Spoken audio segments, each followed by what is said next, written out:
Hey everyone, and welcome to the channel. I'm Mira, and I'm so excited to take you on a whirlwind tour of high school English.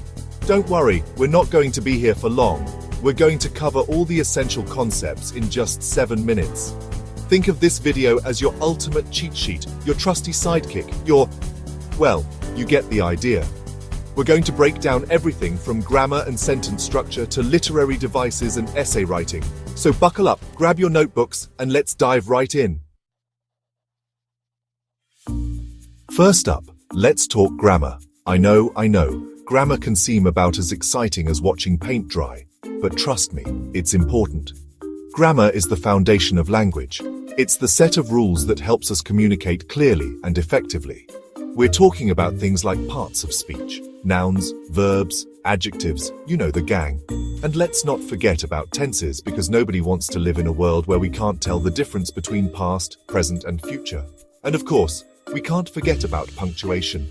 Punctuation marks are like the traffic signals of language. They tell us when to pause, when to stop, and when to get really excited. Mastering grammar is like having a superpower. It allows you to express yourself with precision and clarity, and that's something worth striving for. So don't be afraid to get your grammar geek on. Now that we've got our grammar basics down, let's move on to sentence structure. Because a sentence is more than just a random collection of words, right? It's like a house. You need a strong foundation to build upon. That foundation is the subject and the verb. The subject is the who or what of the sentence, and the verb is the action or state of being. And just like a house needs walls and a roof, a sentence needs other elements to make it complete. We're talking about objects, complements, and those pesky prepositional phrases. But don't worry, we'll break it all down in a way that even your pet goldfish could understand. Remember, a well-structured sentence is a thing of beauty. It's clear, concise, and easy to understand. So, let's build some sentences that would make even Shakespeare proud.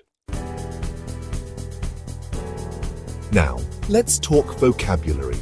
Because the more words you know, the more powerful your writing and speaking become. It's like having a giant treasure chest of words to choose from.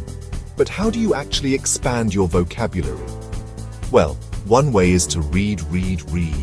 And when you come across a word you don't know, don't just skip over it. Look it up. Another tip is to use flashcards or vocabulary apps. They can help you learn new words and reinforce the ones you've already learned. And don't be afraid to use those new words in your everyday conversations. The more you use them, the more natural they'll become.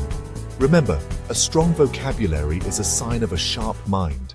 So let's get those brains working.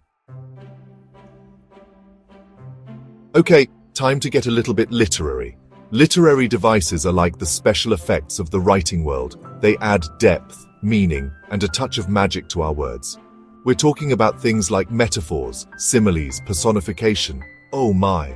A metaphor compares two unlike things without using like or as, while a simile uses like or as to make a comparison. And then there's personification, which is giving human qualities to inanimate objects or animals.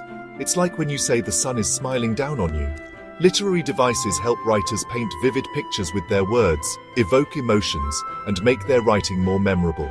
So, let's unlock the secrets of these literary tools and add a little bit of magic to our own writing. Now, let's talk about everyone's favorite topic. Essays. Don't worry, I promise it's not as scary as it sounds. In high school, you'll likely encounter several different types of essays, each with its own unique purpose and structure. There's the narrative essay, where you get to tell a story. Then there's the persuasive essay, where you try to convince your reader to see things your way. And let's not forget about the expository essay, where you explain a topic in detail. Each type of essay requires a different approach, but there are some general tips that apply to all of them. Like, always start with a strong introduction that grabs the reader's attention. And make sure your thesis statement is clear and concise. Remember, a well-written essay is a thing of beauty. It's informative, engaging, and thought-provoking. Okay, let's talk about reading comprehension. Because what good is reading if you don't understand what you're reading, right? Reading comprehension is all about actively engaging with the text and extracting meaning from it. And there are a few key strategies that can help you become a reading comprehension rockstar. One strategy is annotating.